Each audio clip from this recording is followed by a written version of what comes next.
Saya sih karena saya tahu ya, tapi terus apa ya?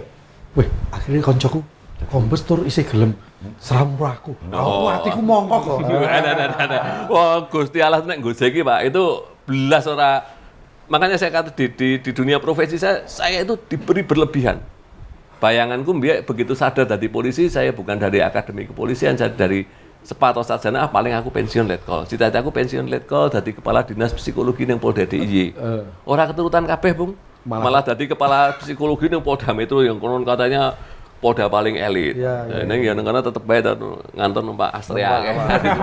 Kemudian ketika pangkat paling tinggi letkol dikasih pangkat kolonel atau kombes. Dan setelah saya kemarin merefleksikan pensiun, ternyata pangkat saya itu paling lama adalah di kombes. 10 tahun. Padahal dari konco-konco golek pangkat kombes ki angel. Aku nek iso ganti tak ganti PN. Cita-citaku letkol awe.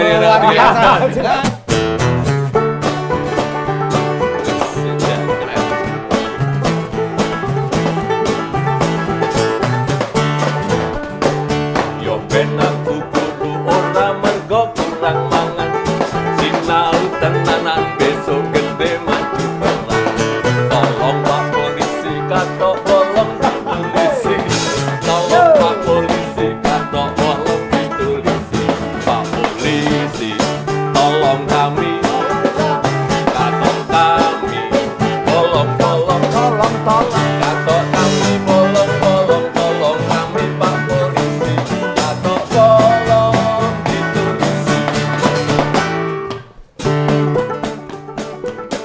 Oke, kita ketemu lagi di Ponit Podcast jadi begini. Masih bersama polisi. Aku rawani singkatannya, singkatane polisi ini dewe. Kita ketemu lagi di Ponit Podcast jadi begini dan masih di sesi Pak Polisi dan Arif Nur Cahyo dan Yo. Kalau tadi kita yang episode 1 adalah tema dengan perjalanan hidupnya, sekarang kita akan mengupas tentang sisi-sisi polisi, kenapa dia pensiun, dan akhirnya kita tahu aktivitas lainnya. Kita mulai.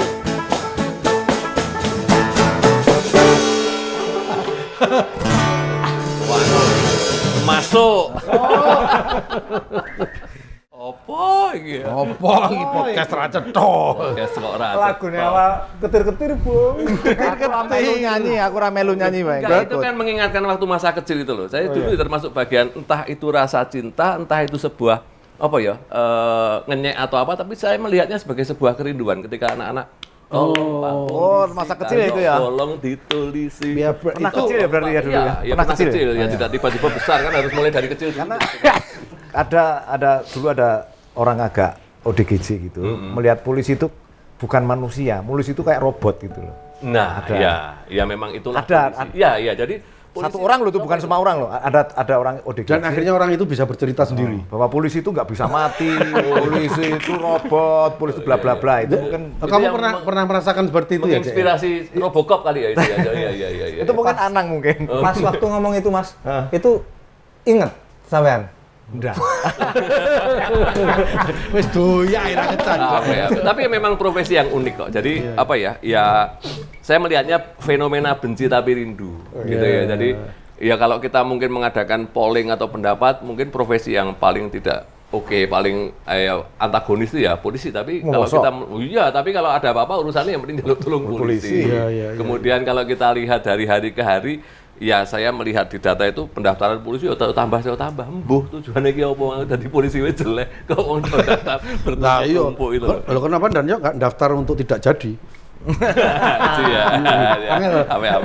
Tapi pertanyaan saya dengan tadi itu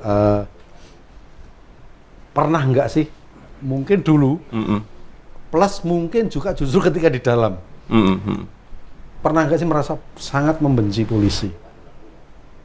Iya, artinya begini, benci dan cinta dalam perspektif psikologi itu sangat tipis. Jadi orang yang paling mencintai seseorang ya kemudian tidak cuma akan paling membenci. Jadi kalau cinta dan benci itu satu paket. Itu yang membuat bahwa dinamika benci sama cinta itu ya kudu diasah, kudu direfleksikan. Jadi ketika saya benci yuk ngopo? Ya. Bagaimana menciptakan supaya saya menjadi sayang, kemudian ketika sudah sayang bagaimana kita dipelihara supaya tidak lagi muncul benci dan lain sebagainya. Kayak ngono lah kira-kira. Jadi mengelola ya. Mengelola atau berproses dengan ya itu entah itu namanya panggilan, entah itu apa ya orang ngerti aku. Cowok panggilan mungkin ya. Oke. Bojo serius-serius bong aku malah. Ora serius iki, aku tak urus. Nah, di episode sebelumnya kan sempat kita ngobrol tentang Danja cerita sampai mau pensiun itu mau mengajukan pensiun dini 4 kali ya? Iya. Alasan yang pertama tahun 95 itu adalah ya karena itu tadi ketika ada ketidakseimbangan antara harapan dan kenyataan. Bayangan saya menjadi polisi itu adalah seperti ini, menjadi psikolog yang polisi itu adalah seperti ini, tapi kenyataannya kok seperti itu karena saya mengemban 2 kode etik profesi ya.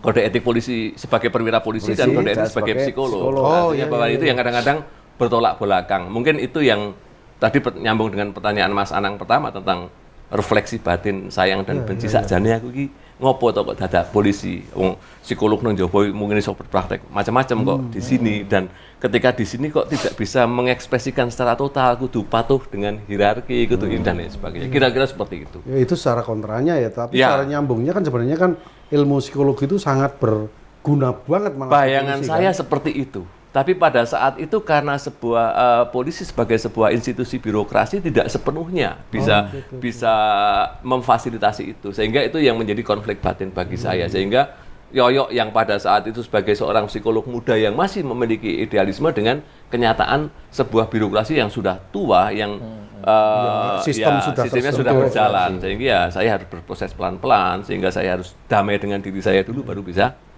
ajur-ajur bahasanya Mas. Dan berdamainya ketika jenengan nomor tanda tangan gajian tadi. Wah iya dia itu baru berdamai kan? Syukur yo. Aku psikolog, aku polisi. Aku polisi. Ternyata double berarti ya. Profesi ini double nih bayarnya tunggal. Tetap. Ya itu bagian. Dia sajane golek triple yo iso ning ya itu yang kemudian tidak. Ya ini penting karena gitu. Sebenarnya bisa triple. Tetapi atau multiple orgasme. Ya. Artinya kan kepuasan yang berkali-kali ya, bukan menurut saya bukan tidak istimewa, tapi saya justru melihat seharusnya seperti itu gitu loh. Tapi dianggap aneh, dianggap orang gelem melu-melu dan makanya sampai ada opini seperti itu kan sebenarnya kan publik melihat dari sisi yang lain bahwa ada ketidakberesan yang mayoritas jadinya. Kesannya. Terserah itu mau terjadi atau tidak, namanya opini publik itu kan bisa terbentuk oleh bergulirnya cerita. Dan menepisnya dengan cara ya itu tadi kita lalu pinter-pinter mengelola, mencari dalam tanda petik wong Jawa kelangenan. Ya ketika kan ini sudah bahwa tadi yang saya cerita yang dulu kan kadang-kadang kita dipilihkan. Ya. Tapi ada saatnya kita harus memilih. Ini memilih. Saat ini saya memilih untuk melu, memilih untuk mandat. Saya mencoba memilih untuk berhenti. Ternyata dipilihkan meneh. Kowe kudu tetep nang kene. Sodori ya. Ditanam di sini. Jadi ya. Padahal kalau dalam perspektif manajemen saya itu terjadi demotivasi, tapi saya juga yang penting saya orang tua mengajarkan atau value mengajarkan tidak boleh kriminal. Ya saya tetap mengajukan sebagai sebuah pilihan, tapi saya tidak berbuat kriminal. Orang kok bolosan gitu loh. Jadi malah piye to saya iki tindakan bertanggung jawab. Itu kan secara internal ya, secara batinnya internalnya Danja untuk menyikapi. Nah, kan ada PR juga untuk bagaimana menyampaikan kepada masyarakat bahwa ini tidak seperti yang Anda bayangkan. Ya memang begini, kalau substansinya polisi itu adalah how to serve sebagai sebuah pelayan. Nah, di situ ada dualisme menurut saya. Jadi yang kudu dilayani kan masyarakat asumsinya. Tapi di sisi lain kan kita punya komandan nih. Nah, masyarakat kita masyarakat komandan. Jadi ngeladeni komandan rupanya lebih menjadi sebuah parameternya keberhasilannya adalah kui. Padahal menurut saya ya kudu ngeladeni masyarakat itu. Nah, tapi ya itu proses lah ketika dulu toh. Jadi ternyata seiring perjalanan waktu ya saya malah dipertemukan dengan hal-hal yang unik, hal-hal yang membuat saya menjadi semakin memiliki aktualisasi diri dan lain sebagainya. Karena ya ada di posisi juga itu Adinda itu sebagai Korea. Nah, biasanya Adinda akan melenting. Nah, lalu saya akhirnya ketemu komandan-komandan yang wise gitu loh. Lalu saya diproyeksikan, ya sudah passion kamu di mana? Saya malah kemudian dikasih dalam tanda petik tantangan-tantangan mengurusi kasus-kasus khusus. Saya tidak lagi di penerimaan nih, misalnya kan gitu. Saya dikasih sampean boleh mengajar di mana, itu bagi saya. Lalu ketika saya berhadapan dengan kasus khusus pada saat itu, lalu saya menjadi matang, ini profesi psikologi menjadi keren ini. Karena mensupport dalam pemecahan kasus. Sehingga forensik segala macam. ya lahirnya psikologi forensik di antara saya lalu ada lagi nih. Lagi artakon ning aku lali opo istilahnya. Karena dari kan yang masalah yang termasuk yang Iya, kalau tadi itu kan psikologi bagian dari seleksi. Ya. Ini psikologi bagian dari aplikasi kepolisian. Lalu saya koyo ndelok film-film Criminal Mind, Profiler itu aktualisasi saya muncul di situ. Ada pembunuhan mutilasi, ada perkosaan anak bawah. Wah, lalu mencari motif gitu, mencari hal yang kita lihat di TV, hal yang kita lihat di koran, di teori saya menemukan di lapangan. Nah, ini yang membuat saya passion saya. Kasus mutilasi dulu tuh jenengan tau sih. Iya, di antara pelakunya. Apa jenenge? R dari Jombang. Ya dari Jombang itu loh yang kemudian kasus babe anak jalanan. Itu dari sebagai ya psikolog Forensik. pendamping forensik. pendamping pelakunya ya. Ya proses hukum. Kalau kami tidak mendampingi penyidik tapi supaya hukum itu menjadi fair, karena di dalam dunia bahasa hukum itu kan kadang-kadang kering. Misalnya di dalam hukum tidak mengenal pembunuhan mutilasi, pembunuhan sadis. Tapi dia hanya pembunuhan berencana, pembunuhan tidak berencana, atau karena kelalaiannya nyawa hilang. Nah, hakim membutuhkan atau publik atau proses hukum membutuhkan pembuktian yang lain. Makanya kami menjadi saksi ahli. Makanya kami menjadi saksi ahli. Ahlinya saksi. Ahlinya ahli, core of the core. Ini sudah mulai melenting. Jadi Adinda. Tapi setelah 95 mengajukan pendi tapi nggak ditolak dan akhirnya menemukan seperti yang ceritakan tadi, kok akhirnya muncul lagi pengen pensiun dini lagi? Ya namanya proses Dinamika. olah batin dinamika kan selalu ada di situ. Jadi saat itu kemudian saya sama mungkin karena kejenuhan, karena kekurangan orang, saya juga dimasukkan di situ lagi. Jadi tetap menjadi bagian dari seleksi lagi. Kan tenaganya terbatas. Jadi saya diberi mainan ini tapi juga dimasukkan dan masih Jadi malah tambah. malah tapi rapopo. Nah itu yang kemudian ya sudah di perenungan yang kedua itu saya bukan dibuang, saya minta kehormatan bahwa saya dipindahkan ke satuan waktu itu ke Brimob atau daerah operasi, lalu saya dibuang di Timur dulu. Terus kamu merenung di sana lah gitu. Tahun berapa Di tuh? luar negeri berarti ya? Di Timur itu masih bagian dari Masih itu. lah. 9 pas dipergolakan itu. Iya 9 menjelang jajak pendapat itu. 9 Sampai berapa lama di sana? 1 tahun. 1 tahun. Ya tak nikmati dan seneng. Ya situ rasa sampai pensiun diri lah, ada malah nyatane wis ora kok nyatane pensiun normal, dan saya tetap mencintai polisi. Nanti dipikirnya saya provokasi. Enggak lah, enggak. Sama bilang enggak. Sama bilang iya. Makanya ketika ke sana bertugas di Medan toh, Timur ya. Itu akhirnya sekarang sama Ence itu jadi nyambung ya. Iya. Romo Sanana. Makanya sampai detik ini saya dengan teman-teman di PNTL, Polisi Nasional Terminal Liste, ya masih beberapa kenal, karena saya dulu di sana juga sempat ngajar gitu loh. Jadi Ngajar ke polisi atau ke SMP waktu saya malah enggak masyarakat. praktek ngajar. Anak murid saya sudah ada beberapa jadi polisi di sana, di pejabat di sana. Bener ngajar gitu. Iya, ngajar. Saya membuktikan bahwa operasi militer itu harus dengan senjata. Ya. Ya, saya dengan kayak orang KKN lah, saya membayangkan ketika KKN kemudian punya anak baptis, punya anak asuh, punya anak angkat di sana, lumayan nyenengin, asik gitu loh. Humanis ya lebih. Ya, mungkin ya. Mungkin dianggap humanis, aku kurang ngerti ya. Saya banget itu. Enggak, tapi kok temen saya malah enggak Diangkat aku udah. Objek psikologi. Enggak bisa diangkat, diangkat kayak barangnya. Ya cuma casing itu, nih mentalnya sangat mental metropolis.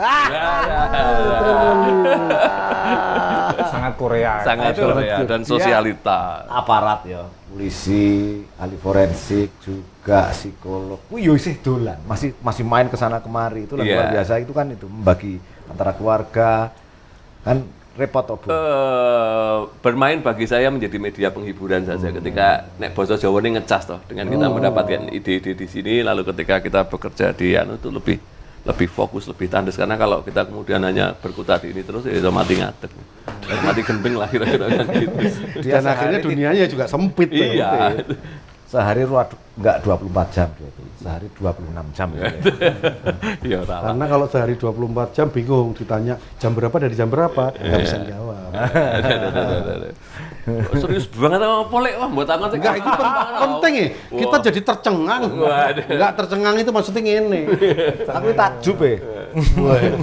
Terus akhirnya gini, Ponidism akhirnya Ndang Yok itu karena kami kenal sudah lama, bersahabat, bercanda, bermain. Akhirnya ketika kemarin membuat satu aktivitas yang cukup mengagetkan juga untuk publik terutama, tiba-tiba beliau dalang. Nah, itu simple, sepele, tapi ternyata penting banget dan itu efeknya kenapa enggak, pertanyaan nanti itu, kenapa enggak dalangnya justru ketika jadi polisi, karena itu jadi media dakwah, campaign positif dakwah, monggo ditulung no. Ditulung. Nah, kemarin waktu bulan apa ya, Agustus tahun lalu itu membuktikan dalang dengan bintang tamunya ada siapa itu Dan? Pak Krisnanda. Pak Krisnanda, Jenderal Krisnanda. Iya, Jenderal Krisnanda. Beliau sampai mengatakan bahwa pola ini harusnya yang dipakai untuk Binmas Kamtibmas ya, pembinaan Kamtibmas. Nah, itu gimana Dan? Kok enggak? Ya sebenarnya begini, ketika berdinas ya mungkin sudah banyak yang melakukan itu, tapi tidak dikemas dalam bentuk sistemik atau kadang-kadang misalnya kita melihat ada Pak Bin, kemudian dulu pernah ada Mas Norman Kamaru. Jadi kadang-kadang karena sistem tidak ada keberanian melakukan sebuah tindakan yang terobosan lalu ini, ini potensi dari DPN, iso DPN dan lain sebagainya. Kalau kemudian saya melakukan dalang ketika tahun kemarin itu ya memang ada beberapa misi-misi. Pertama adalah saya pengen mendokumentasikan potret saya, perjalanan saya. Kemudian keduanya pengen mengangkat ini sebagai sebuah ya mungkin sebuah media alternatif saya melihatnya, dan sudah kok dilakukan, sudah dilakukan. Kemudian yang lebih penting ini sebenarnya kalau mungkin ada teman-teman atau bapak-bapak yang melihat ini adalah kritik saya yang terakhir sebagai anggota polisi pada saat itu. Karena saya memberikan ya namanya kan wayang kombes atau waktu itu kan wayang tribrata, sebenarnya kan saya lebih mengkritisi doktrin kepolisian atau roh spirit kepolisian yang namanya tribrata itu menurut saya itu sudah agak bergeser, maka saya kembalikan ke kudune roing ini gitu. Polisi ini adalah pelayan. Polisi itu adalah warga negara teladan yang iso dicontoh. Polisi itu adalah sadurunge nertibke wong liya kudu nertibke awake dhewe gitu. Itu sebuah kritik yang tidak kelihatan menurut saya, tapi yang tahu hanya orang-orang tertentu. Gitu. Iya gitu Ponidism. Jadi waktu dalang itu dan ya itu judulnya wayang kombes atau wayang tribrata. Terus ceritanya itu waktu itu ada jadi model kayak wayang golek. Ada yang ini Bu Rektor, ini Pak Kapolda. Jadi cerita interaksi di masyarakat, kebetulan dan ini komandannya PK4L di UGM, sehingga itu dijahit dan waktu itu ada cerita ada orang klitih masuk dan kebetulan sosok itu adalah bukan mirip Encek, tapi Encek yang mirip sosok itu. Iya, akhirnya ketahuan. Nah, teman-teman bisa aja searching di mana di YouTube-nya Wayang Kombes. Nanti kalau ketemu kasih tahu aku, karena aku juga belum nemu. Artinya bahwa meskipun Danja itu pensiun dari polisi, karena itu momentum untuk menjadikan pertanda pensiunnya Danja, tapi ternyata masih jiwa polisinya malah menurut saya ya lebih keluar setelah pensiun. Kenapa nggak nyari ikatan dinas di polisi? Oh enggak, nek gadine dikumpulke ya tetep ora nyentuh T percuma juga. Jadi polisi mati peng bola-bali tetep ora sampai T, paling puluhan M. Ada nggak sih cerita yang paling berkesan ketika jadi polisi? Yang mungkin dua, yang menyebalkan atau yang paling unik atau menyenangkan? Nek diceritake polisi ki ora ono enteke diceritake. Bagi saya setiap peristiwa itu selalu unik ya. Dan bagi saya setiap pengalaman itu ya selalu mengesankan.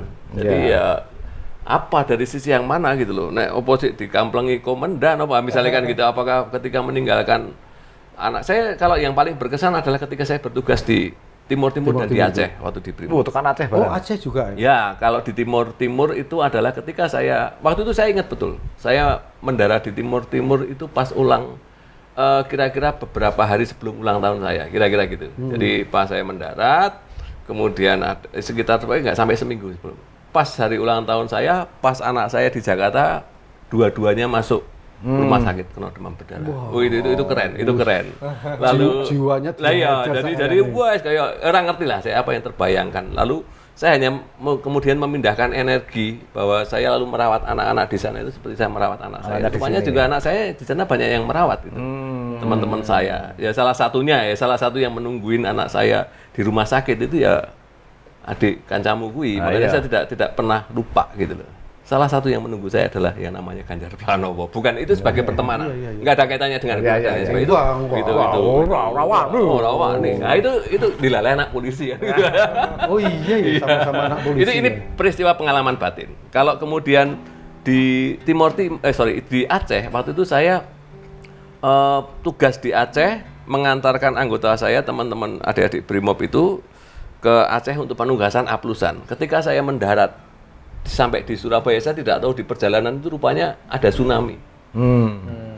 Ada tsunami. Lalu waktu di Aceh saya di atas laut kira-kira. Saya mendarat di Surabaya, baru baca, ternyata ada tsunami. Jadi orang-orang yang adik-adik yang kemarin saya antar menjadi bagian dari itu. Lalu saya berangkat ke Aceh lagi untuk operasi tsunami dalam tanda petik, operasi kemanusiaan mencari mayat-mayat. Nah, itu pengalaman apa ya? Sangat menggerus. Jadi lebih bukan pengalaman sebagai polisi, tapi pengalaman kemanusiaan. Bagaimana saya habis mengantar sekelompok orang, bagaimana beberapa dari orang yang saya antar tuh tiba-tiba harus jadi korban. Jadi korban. Lalu saya selama 3 bulan menjadi bagian dari Satgas Tsunami itu peristiwa baik yang mistis maupun yang tidak itu keren. Dari saya biasa di Jawa atau di kiri kanan kita tuh nek layat itu mohon maaf sak layon si layat ewon atau atusan gitu. Di sini ngangkat mayat balik rana mayat tapi akhirnya ditumpuk. Jadi sak wong ngelayati beberapa mayat. Itu bahasanya seperti itu. Jadi ketika sampai 3 bulan ya. Ketika kemudian setiap sore kadang-kadang saya dengan teman-teman itu dalam tanda petik ya beristirahat, lalu ada ya peristiwa-peristiwa lain lah yang kemudian tiba-tiba ada orang datang, Pak, yang sana belum dievakuasi. Dia mendatangkan menunjukkan alamat, ya besok kita evakuasi. Nah begitu kita datang evakuasi ke tempat itu, anggota saya yang menerima surat itu saya iso ngomong. Ternyata salah satu dari korban itu menurut dia yang mengantar surat itu. Itu asik. Itu believe it or not. Kemudian ketemu mayat yang kuru abote ranjama, mayat sing lemu enteng ranjama. Kemudian melihat misalnya ada bekas-bekas kayak sajadah atau karpet yang masih utuh, baunya wangi. Ada itu bagi saya keren. Tuhan itu keren. Iya, artistik. Nah, itu dan artistik tenan, dan bagi saya itu tidak bisa tidak bisa dilupakan, tapi semakin mengasah. Oh iya, saya harus di sini. Komplit pengalaman. Tapi ini bagi saya cukup untuk saya dan teman-teman saya sampai keren ya. Iya, tapi itu penting menjadi sebuah cerita ke orang lain itu sebenarnya kan banyak pesan di balik itu. Ya, mungkin bisa saja egois untuk saya. Enggak, kalau itu penting. Kayak Ence ini kan mungkin nggak punya pengalaman batin yang seperti itu. Karena untuk dirinya sendiri aja pengalaman batin. Nggak punya pengalaman untuk dirinya sendiri. Karena nanti ini di batin. Apa tuh pengalaman batin? Diomongke, dadi omongan. Ini takdir gitu berarti. Takdir karo Basuki Bara. Jadi ya kuwi lah, artinya kita dengan menceritakan ya beda ya, artinya beda kan. Pengalaman itu kan bersifat personal, dan ketika orang memaknai profesi itu juga macam-macam. Yeah. Karena saya itu tadi mungkin juga terkait dengan saya belas orang kepikir jadi polisi, sehingga ketika saya menjadi polisi harus mencari ngapain saya di sini. Tapi kalau saya berpikir aku pengen jadi polisi mergo aku pengen jadi densus, aku pengen nyambut gawe, aku pengen jadi komandan, itu lain cerita. Kalau pengen jadi densus saya jadi pelawak. Densus itu bagus sing. Nah, satu lagi yang terakhir ini. Banyak orang teman-teman itu melihat Danjo itu tidak seperti polisi. Iya, serius, karena orang punya bayangan polisi itu harus gini. Tapi nggak ada di Danjo itu kayak sekelas dalam tanda petik ya, sekelas kombes. Ora ketok kombes, ora ketok polisi ini. Itu disengaja atau memang ya sudah mengalir aja? Ya nggak tahu karena itu tadi menurut saya karena doktrin itu saya telan. Doktrin itu saya berulang-ulang karena yang namanya doktrin itu sangat sakral. Tribrata itu dulu kan memakai bahasa Sanskerta. Jadi tiga laku ya, Brata itu laku. Jadi satu adalah Rastra Sewakotama. Jadi abdi utama daripada nusa dan bangsa kamu itu adalah abdi. Jadi yang namanya abdi itu harus bangun lebih pagi daripada majikannya dan tidur lebih malam atau masak kudu masak. Perkara dipangan bukan urusan kita. Kemudian yang Brata yang kedua itu adalah negara yang utama. Jadi warga negara teladan daripada nusa dan bangsa. Jadi kowe itu dudu warga negara bain-bain loh. Jadi kowe kudu layak dicontoh. Nah, gitu tadi. Kemudian yang ketiga adalah anak Nusantara Dharma itu adalah kamu harus menjaga ketertiban diri sebelum menertibkan orang lain. Ya bagi saya kan itu aja. Nah, itu Dila kan ngapain ada aku tudang-tudung kamu dalan lu kamu. Jadi kalau kita hadir di antara teman-teman kemudian teman-teman polisi itu bunga ya. Iya, alhamdulillah artinya bahwa kita bagi saya sudah saya berarti pas ngeladeni panjenengan, saya menemani dan lain sebagainya. Bagi saya seperti itu. Kalau saya sih karena saya tahu ya, tapi terus akhirnya koncoku kombes tur isi gelem seramuraku. Hatiku mongkok kok. Wah, Gusti Allah nek nggojeki, Pak. Itu belas ora. Makanya saya kata di dunia profesi saya itu diberi berlebihan. Bayanganku begitu sadar dari polisi, saya bukan dari akademi kepolisian, saya dari sepato sarjana, paling aku pensiun letkol. Cita-citaku pensiun letkol, dari kepala dinas psikologi yang Polda DIY. Orang keturutan kabeh, Bung. Malah dari kepala psikologi yang Polda Metro yang konon katanya Polda paling elit. Neng ya karena tetap baik ngantor numpak Astrea. Kemudian ketika pangkat paling tinggi letkol dikasih pangkat kolonel atau kombes. Dan setelah saya kemarin merefleksikan pensiun, ternyata pangkat saya itu paling lama adalah di kombes. 10 tahun. Padahal dari konco-konco golek pangkat kombes ki angel. Aku nek iso ganti tak ganti PN. Cita-citaku letkol awe ngene. Sangat itu kantor ganti. Akhir iki lho, dhewe ngobrol rada serius.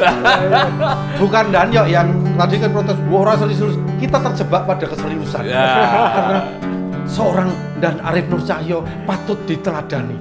Karena SMA-nya dulu teladan. Oke, terima kasih Danyo. Sami-sami Mas Anang, Mas C, Mas Pram. Aku ada, itu takdirku, takdir yang harus aku terima. Aku bertanya, siapakah diriku?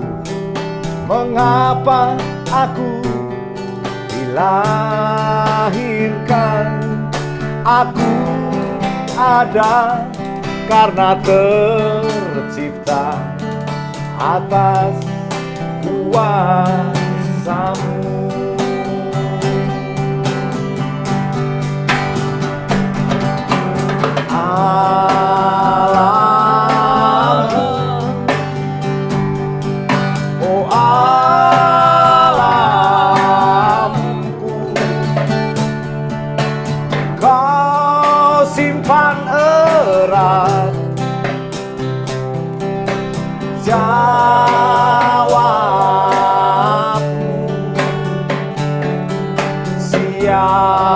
Siapakah aku?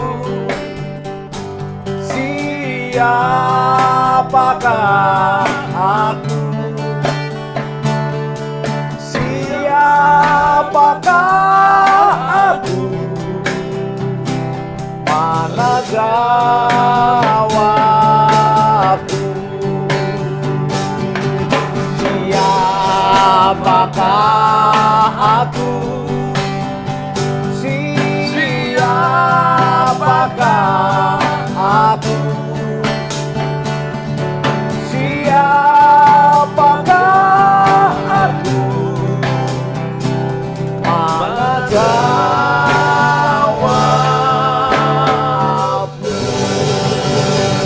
Sampai ketemu lagi di Politik. Oke, Danyo begini berikutnya. Keren. Thank you. Keren, Takdir. keren. Seyo yo. Takdir. Ora cecok.